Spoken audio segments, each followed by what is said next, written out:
Bonjour, aujourd'hui nous allons apprendre à analyser un phénomène social à travers le cas de l'obésité. En sociologie, on étudie justement des phénomènes sociaux, c'est-à-dire des comportements des individus en tant qu'ils sont membres d'un corps social ou d'une société. Ensuite, on essaie d'en expliquer les fondements. Cette sociologie a été inventée en France par Émile Durkheim. On rappelle qu'analyser consiste tout d'abord, comme dans chaque science, à observer, puis ensuite à expliquer le phénomène.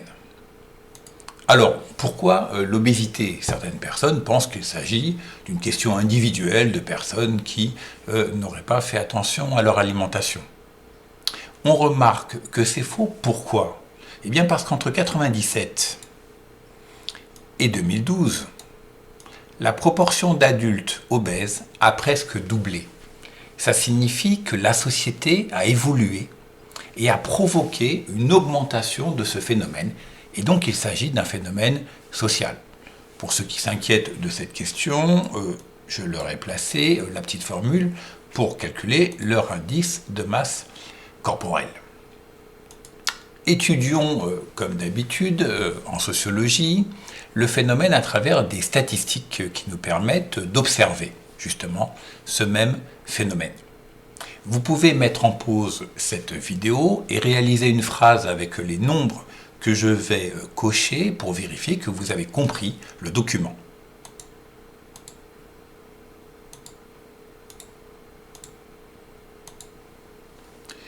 Corrigeons maintenant cet exercice. On le remarque pour la population française adulte, selon l'enquête d'Audet-Piroche, le pourcentage de personnes obèses a fortement augmenté de 10,1% à 15% de la population adulte. Les retraités sont les plus touchés par ce phénomène, 18,9% d'entre eux sont obèses en 2012. Et pour la catégorie employée, c'est celle qui a connu la plus forte augmentation entre 2000 et 2012, plus 7,4 points. Il s'agit maintenant d'essayer de comprendre ces forts écarts, puisque ici vous avez une moyenne, et à l'intérieur on remarque quand même des écarts très importants. En particulier si on remarque ces catégories, les plus touchées, ce sont justement les catégories qu'on appelle les catégories populaires, celles qui ont le revenu le plus faible, alors que les catégories moyennes, on le voit, voire supérieures, sont moins touchées par ce phénomène. On a donc déjà un petit indice. On rappelle qu'entre 1997 et 2012, le poids moyen des Français a augmenté de 3,6 kg. Cela veut dire que ça a provoqué forcément chez certaines personnes de l'obésité. Alors, on pense bien sûr tout d'abord à l'alimentation. Et il est vrai que beaucoup de Français consomment trop en quantité alimentaire. C'est probablement dû au fait qu'ils sont plus riches et donc ils peuvent consommer, se faire plaisir, qu'ils sont stimulés par toutes sortes de publicités et que parfois ils essayent de compenser la pression au travail par de la nourriture. Il faut également être attentif à la qualité et à l'équilibre de l'alimentation. Et là, on remarque de très fortes inégalités dans cette consommation. Les catégories comme les cadres et professions intermédiaires mangent plus équilibré et en moins grande quantité. Pourquoi? Eh bien, tout d'abord parce que c'est plus cher de manger plus équilibré. Il faut un certain revenu. Ça demande aussi une certaine culture culinaire. Et enfin parce que les métiers manuels dans les catégories populaires exigent une certaine force physique et donc poussent davantage à consommer en quantité plutôt qu'en équilibre et en qualité. Deuxième explication, l'activité physique. La marche quotidienne est essentielle, il faut marcher 40 minutes par jour à une bonne marche pour tenir la forme. C'est loin d'être le cas aujourd'hui puisqu'on se déplace en voiture, en transport en commun et qu'au travail on reste souvent sur une chaise devant un ordinateur.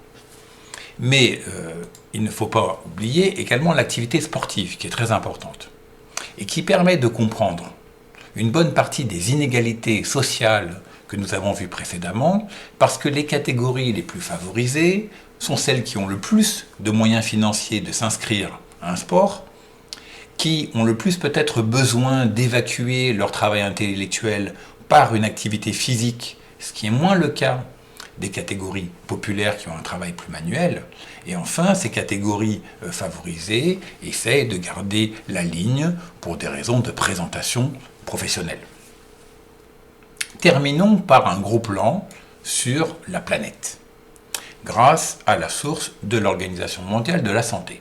En Chine, pays le plus peuplé, on ne compte que 36,9 millions d'adultes obèses, ce qui est très peu pour un si grand pays. Mais attention, remarquez l'explosion chez les très jeunes, donc les enfants, multipliée par 28 entre 85 et 2000. Ça veut dire que les habitudes alimentaires, y compris dans ce pays, sont en train de changer. Le pays, bien sûr, record mondial du nombre d'obèses, reste les États-Unis, presque 100 millions de personnes, dû au fait que les Américains mangent trop rapidement, ce qui permet de stocker les graisses, et de manière trop déséquilibrée, avec un coût estimé pour l'économie américaine à 215 milliards de dollars.